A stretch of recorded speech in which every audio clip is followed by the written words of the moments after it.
عليكم، اللهم صل وسلم على سيدنا محمد وعلى اله واصحابه اجمعين. حبايب قلبي الغاليين، عاملين ايه؟ يا رب كلكم تكونوا بخير وباحسن صحه وباحسن حال، وبتوحشوني جدا جدا جدا وبحبكم جدا جدا، واتمنى ربنا ما يحرمنيش منكم ابدا ابدا زي ما انتم يعني متعودين معايا. معلش لو بننزل يوم ويوم اعذروني، ربنا ييسر الحال ان شاء الله ونرجع احسن من الاول ان شاء الله باذن الله. ربنا يسعد قلوبكم. النهارده معانا مشتريات شهر 12، هقول لكم على العروض، هقول لكم على الاسعار، هقول لكم على المنتجات المصريه، كل منتجات المقاطعه الحمد لله والشكر لله.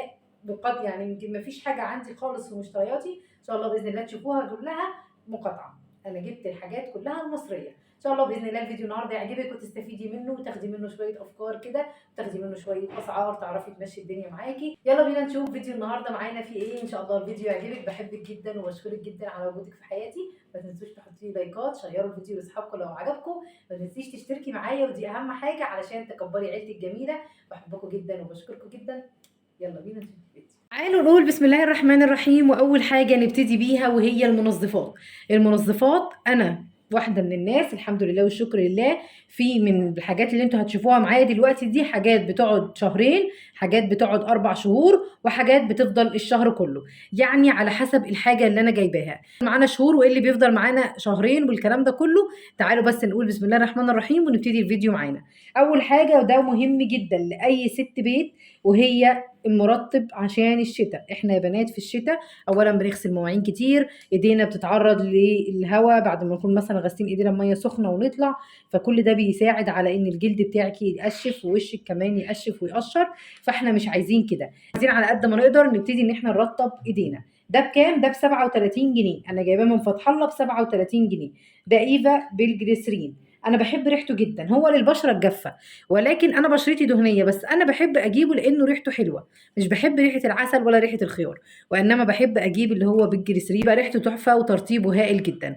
ده ب 37 جنيه وده بيقعد معايا الشتاء كله بفضل الله، بيقعد معايا الشتاء كله. لو انت مثلا انت واولادك 2 ولا حاجه او 3 بتستخدموا فيه هيقعد معاكم وهنقول شهرين. ده كميته كبيره ما شاء الله، يمكن انا فتحته امبارح واستخدمت منه. كميته كبيره يا بنات، بتاخدوا منه قطعه كده وبتبتدوا ان انتوا تستخدموه وبيبقى حلو جدا معانا. وايفا دي من المنتجات المصريه.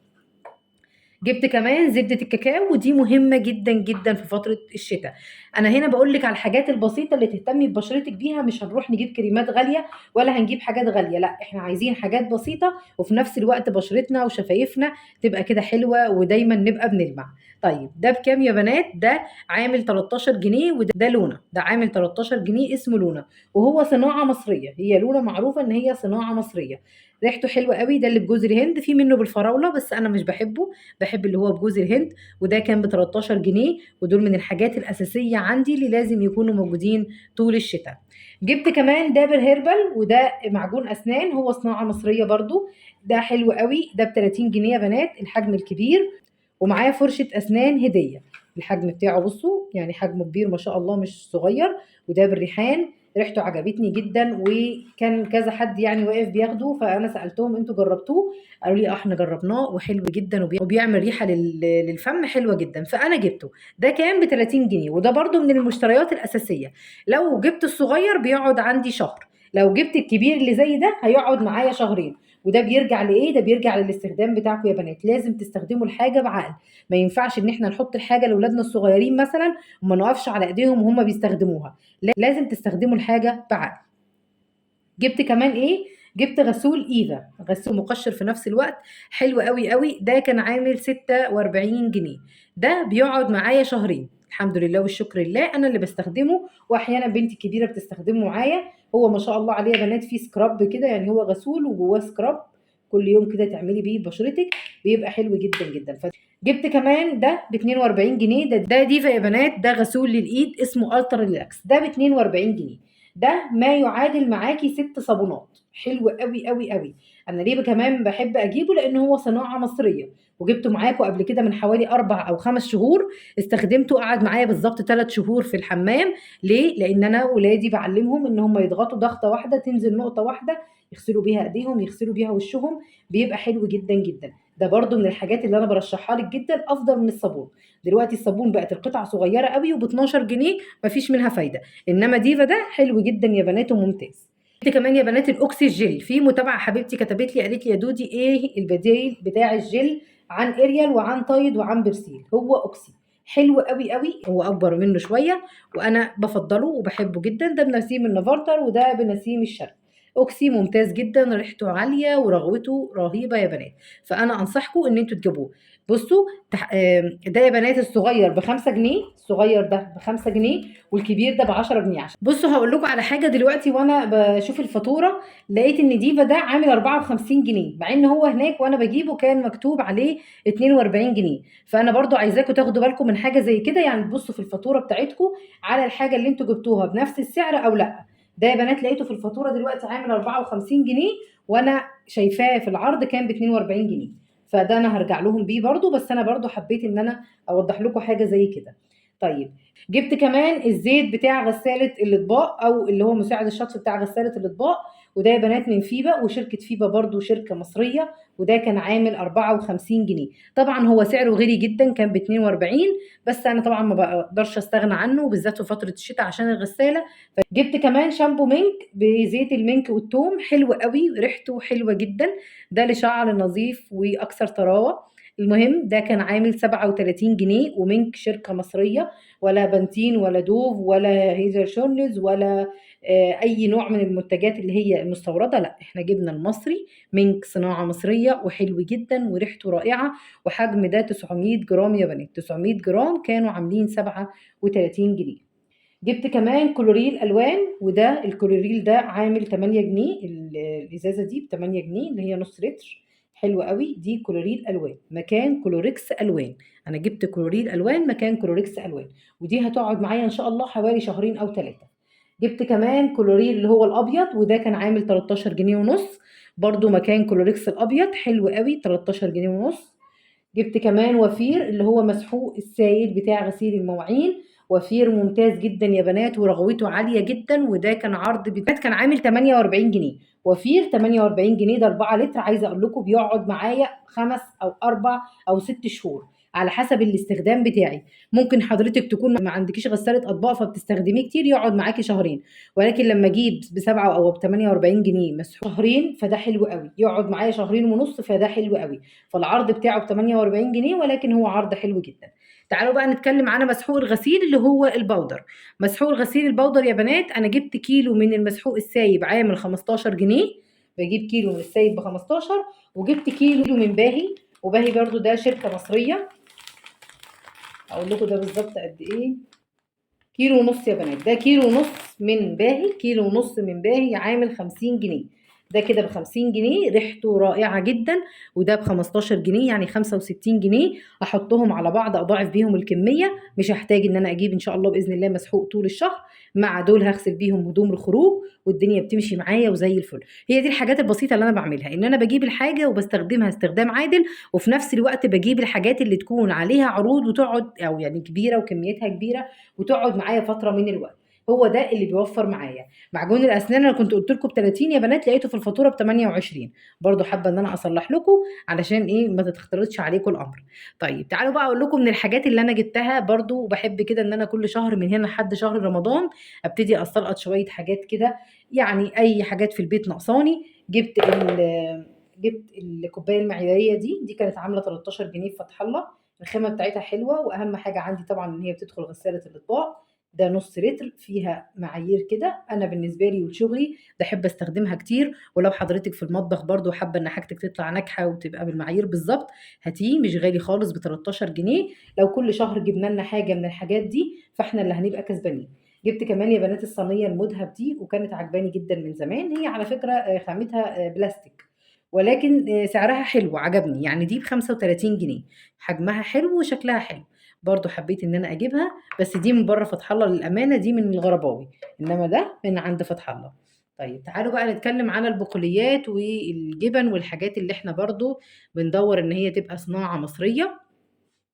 اول حاجه يا بنات جبتها معايا وهي الرحيق المختوم عسل النحل نوارة البرسيم، ده كان عامل 128 جنيه من اصل 153 جنيه، هو عليه عرض ب 128. فانا جبته. ده كيلو كامل من العسل، حلو قوي قوي. الرحيق المختوم ممتاز جدا وبديل الامتنان. يعني عسل امتنان غلي جدا دلوقتي، فده بديل لعسل امتنان. الرحيق المختوم كنت بجيبه معاكم قبل كده. طيب جبت كمان ايه تاني؟ جبت شاي العروسه، وده ب 48 جنيه، ده ربع كيلو. شاي العروسه بيتباع بره ب 52، بره فتح الله ب 52، في فتح الله ب 48 جنيه. جبت كمان علبة دومتي 36 جنيه، ولكن عليها عرض في فتح الله عاملة 31 جنيه. جبت كمان ايه تاني يا بنات؟ جبت الكريم كراميل، العبوة التوفير دي كانت عاملة 26 جنيه. دول 3 من اكياس الكريم كراميل، حلوة جدا برضو. كل شهر زي ما انتوا بتشوفوا، مرة اجيب جيلي، مرة اجيب كريم كراميل. المهم ان احنا كل مرة نعمل لهم حاجة مختلفة، عشان طبعا نغير لاولادنا وفي نفس الوقت ما يزهقوش. ولاصحاب الميزانيات، انا ميزانيتي 5000 جنيه في الشهر، ممكن 4000 على حسب، ممكن 3000، كل واحد وليه ميزانية. ولكن ال 4000 أو ال 5000 بتبقى ميزانية شاملة كل حاجة، مش بس المشتريات اللي أنا بجيبها دي. جبت مصر كافيه، طبعا هو مش بجودة نسكافيه عشان نبقى متفقين، ولكن هو مصري، وأنا من الناس اللي ما بقدرش استغنى عن النسكافيه، فأنا جبته. هو اسمه مصر كافيه. طعمه يعني الناس بتقول ان هو اتعدل عن الاول الايام دي، انا لسه ما جربتوش، ولكن ده كان ب 40 جنيه، في فرق عارفين كام؟ حوالي 40 جنيه كمان، لان التاني ب 80 جنيه، فده كده ب 40 جنيه. حلو قوي برضو، وان شاء الله نجربه. جبت كمان مرقه اللي هي ماجي، ما جبتش كنور علشان كنور مقاطعه، جبت ماجي لان ماجي مكتوب عليها صناعه مصريه، وهي طبعا يعني على حد علمي ان هي صناعه مصريه. لو برضو انتوا شايفين غير كده تقدروا تقولوا لي، بس هي مكتوب عليها والله يا بنات صناعه مصريه. هي بالخضروات، انا ما لقيتش منها بالفراخ، فجبت بالخضروات وخلاص. طيب جبت كمان ايه تاني؟ جبت افندي. ده افندي ده عدس كده، الكيس ده ب 10 جنيه، ده ربع كيلو. ربع كيلو ب 10 وربع كيلو ب 10، جبت ب 20 جنيه من العدس الاصفر. وجبت كمان الفول ده نص كيلو، كان عامل 15 جنيه، فجبت برضو الفول ده. الحبايه بتاعته لقيتها حلوه يعني، اسمه حبات، فجبت برضو منه باكت. جبت كمان ايه تاني؟ وطبعا في كل مره او كل شهر بنزل يا بنات بحاول اجيب حاجه جديده اجربها، علشان اقول لكم على المنتجات اخبارها ايه، حلوه او لا. جبت كمان 6 باكت من الفانيليا، والباكت من ده بتاج الملوك، الباكت بجنيه. جبت كمان حمص الشام. حمص الشام يا بنات الكيلو منه ب 80، ودول كانوا عاملين 25 جنيه. انا حبيت ان انا اغير لاولادي برضو الشهر ده، ويعني بحاول ادخل لهم برضو البروتينات النباتيه زي ما قلت لكم. البروتينات النباتيه خلينا متفقين ان هي غليت. يعني انا لقيت الفاصوليا النهارده الكيلو ب 80 جنيه، الفاصوليا البيضاء. انا اولادي ما بيحبوهاش عشان كده ما بجيبهاش، ولكن الكيلو ب 80 جنيه. اللوبيا الكيلو ب 75 جنيه. فطبعا ربنا يرحمنا برحمته. جبت كمان يا بنات ذره فشار، ودول كانوا عاملين 19 جنيه. كيلو ذره الفشار ب 52 جنيه، يعني حاجه الله المستعان.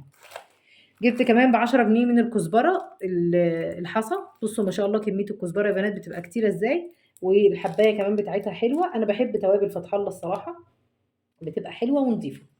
جبت كمان بابريكا، ودول كانوا ب 10 جنيه. دول شويه بابريكا كده ب 10 جنيه. دي بابريكا مدخنه بس حلوين برضه، والبابريكا المدخنه بيبقى ريحتها حلوه على فكره. جبت كمان سحلب بالوزن، ودول ب 20 جنيه. كيلو السحلب ب 70 جنيه.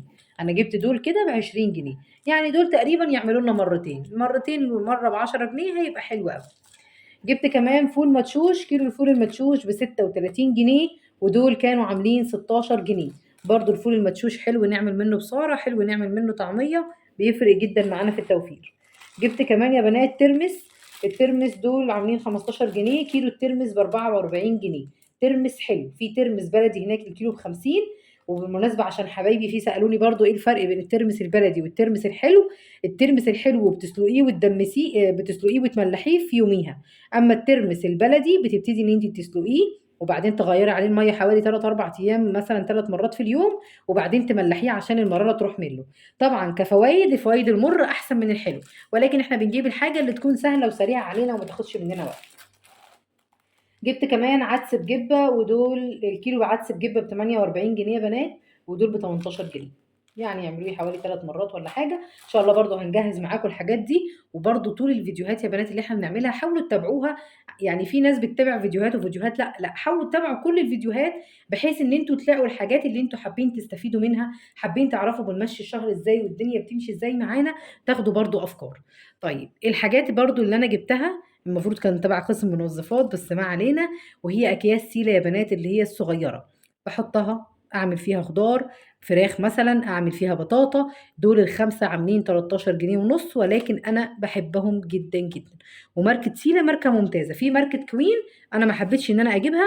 اولا مش مكتوب عليها صناعه مصريه، ولكن دي مكتوب عليها صناعه مصريه.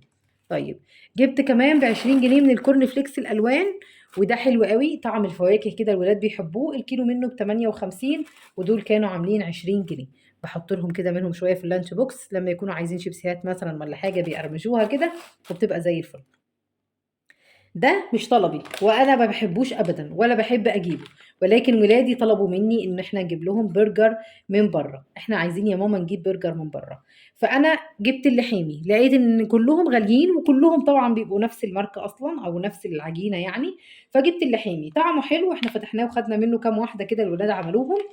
طعمه حلو يا بنات، وده كان عليه عرض ب 100 جنيه من اصل 158 جنيه. فانا جبت لهم ده، مع اني والله مش برجحه ابدا، ولكن طلب ولادي فما بحبش ان انا يعني ابسط الحاجات اللي بيطلبوها ان انا اضيق عليهم مره كده ومره كده. جبت كمان ايه تاني؟ جبت المانجا الكيل، دول المانجتين عاملين كيلو. المانجتين كيلو عاملين 42 جنيه. فدول كده ب 42 جنيه. منجتين يا دودي ب 42 جنيه. معلش برضو زي ما بقول لكم، بحب كل شهر ان انا ما احرمش ولادي، او احنا ماسكين على نفسنا طول الشهر، فنيجي مثلا لما نقبض اهو نفرج عليهم يومين ثلاثه كده، علشان ما تبقاش الايام كلها طبعا ايه مقفله. جبت كمان ايه تاني يا بنات؟ جبت رز حكاية. انا جبت منه 6 كيلو. الرز الكيلو منه كان عامل 30 جنيه، انا جبت منه 6 كيلو. طبعا سعر الرز ب 30 جنيه غالي جدا، ولنا الله طبعا ربنا يرحمنا، بس هنعمل ايه يعني؟ ما فيش غير كده. فانا حاولت بقى استعيد بالمكرونة شوية عن الرز، قلت 6 كيلو يمشوا معايا الدنيا. كيس المكرونه المطبخ ده عامل 9 جنيه ونص. ده مكرونه فرن، انا عندي قبل كده من الشهر اللي فات زي ما قلت لكم، فعشان كده انا ما كترتش في المكرونه المره دي. جبت مرمريه وجبت خواتم، وكيلو المكرونه ستار عامل 19 جنيه ونص. الكيلو ب 19 ونص، والمطبخ ال 400 جرام ب 9 ونص. انا جبتهم اكمل بيهم على المكرونه اللي عندي سباكيتي وعندي سوست وعندي كمان قواقع، فمش محتاجه ان انا اجيب مكرونه تاني. جبت كمان ايه تاني يا بنات؟ جبت سكر فتح الله. سكر فتح الله الكيس ب 27 جنيه. كل واحد ليه كيس واحد بس، كل فرد ايا كان المشتريات اللي هيجيبها ليه كيس واحد بس. فانا جبت كيس وجوزي جاب كيس، كان معايا جوزي فجاب كيس بالشاي، يعني هو جاب الشاي وكيس السكر، وانا جبت كيس السكر مع بقيه المشتريات. الكيس ب 27 جنيه. السكر الحر ب 45 جنيه. ربنا يا رب يرحمنا برحمته. جبت ازازه زيت صني، ودي عامله 47 جنيه. دي 700 جرام ب 47 جنيه. ده زيت فاتح كده، انا جايباه عشان استخدمه للجبن، استخدمه مثلا ان انا احط على الفول. هعمل بيه شويه رز. وانما عندي الازازه اللي هي 2 لتر اللي انا كنت جايباها الشهر اللي فات لو تفتكروا في العروض، كانت ب 92 جنيه. فجبتها وركنتها، هطلعها ان شاء الله استخدمها الشهر ده. طيب تعالوا بقى نشوف بقية المشتريات معانا كده ونقول. كرتونة البيض دي عاملة 128 جنيه من بره فتح الله. في فتح الله كرتونة البيض عاملة 132. هقسمها على اسبوعين، على 3 اسابيع، يعني على حسب. انا بحاول برضو ان انا استخدم البيض للولاد الايام دي اكتر من اللحوم، لان اللحوم غالية زي ما انتم عارفين. جبت كمان ايه تاني؟ جبت الكرومبتين دول، ودول برضو من بره فتح الله، والواحده منهم كانت عامله 10 جنيه. حلوين قوي ومهويين ما شاء الله، يعني مش مكبوسين ولا حاجه. فانا جبت الاتنين دول، وان شاء الله نبقى نعملهم مع بعض. الاتنين دول كانوا عاملين 20 جنيه. جبت كمان ايه تاني يا بنات؟ جبت مربى حلواني اخوان، ودي عامله 43 جنيه. 43 جنيه مربى حلواني اخوان. ب96 جنيه زبدة فرن. طب الشهر اللي فات ما جبتش وقضيت باللي كانت موجودة عندي والسمنة اللي كانت معايا. الشهر ده أنا محتاجة إن أنا أجيبها عشان الشتا داخل علينا، محتاجين نعمل شوية حلويات للولاد، نعمل شوية بسكوتات مش عارفة إيه. فالكيلو منها ب96 جنيه. جبت كمان حلاوة السكرية، ودي عاملة 22 جنيه. القطعة دي كيلو منها ب 82 يا بنات. القطعة دي كانت عاملة 22 جنيه. جبت كمان يا بنات العجوة العراقي، والعجوة العراقي دي الكيلو ب 100، ودول كانوا عاملين 40 جنيه. حلوة برضو، من الحاجات اللي بحب ادخلها للولاد، بس هم ربنا يهديهم عليا يعني. فجبت كمان العجوة. جبت بقى ميكس الجبن اللي انتم متعودين معايا اللي انا بجيبه، بس بقالي شهرين ما كنتش جبته، اللي هو ب20 جنيه جبنة شيدر، ب20 جنيه جبنة موتزاريلا، وب20 جنيه جبنة رومي. بحطهم على بعض وبعمل منهم بيتزات، بنحطهم في السندوتشات لو هنعمل برجر، لو هنعمل كفتة. المهم الدنيا بتمشي معانا. ودول كده ب60 جنيه، ميكس جبن رائع. في ميكس جبن لوحده الكيلو منه ب90 جنيه تقدري تجيبي منه، ولكن أنا باحس إن الشيدر فيه بتبقى أكتر، فعلشان كده أنا باجيب ده وباعمله بنفسي.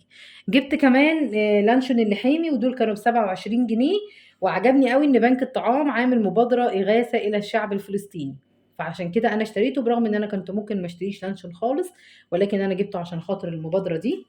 جبت كمان رنجة بطارخ، الرنجة عاملة 138 جنيه الكيلو، لكم أن تتخيلوا الرنجة الكيلو منها ب138 جنيه، فدول الرنجتين دول كانوا عاملين 65 جنيه. الرنجتين دول هنتغدى بيهم النهارده ويبقى كده زي الفل. جبت كمان يا بنات البيجامه دي انا جبتها ليا انا، ودي كانت عامله 350 جنيه. زي ما انتم شايفين هي 3 قطع، خامتها قطيفه هيدي، القطيفه الناعمه دي بتبقى حلوه قوي. ب 350 جنيه جبتها من مزايا لانجر يا بنات. لو انت عندنا هنا من مرسى مطروح هعمل عروض حلوه قوي قوي على البيجامات. انا يعني دي اول حاجه اجيبها ليا السنه دي، الحمد لله والشكر لله. هي ب 350 جنيه، فحبيت برضو انا اقول لكم لو حد حابب ان هو ياخد فكره، لو انت عندنا طبعا من مرسى مطروح. اتمنى كده يكون الفيديو عجبكم وتكونوا استفدتوا منه حتى لو معلومه بسيطه. بحبكم جدا وبشكركم جدا على وجودكم في حياتي. اسيبكم في رعايه الله وحفظه، واستنوني في فيديو تنظيم المشتريات هيبقى جامد جدا، وهنقول فيه شويه افكار حلوه جدا جدا. اقول لكم مع السلامه، توحشوني، سلام.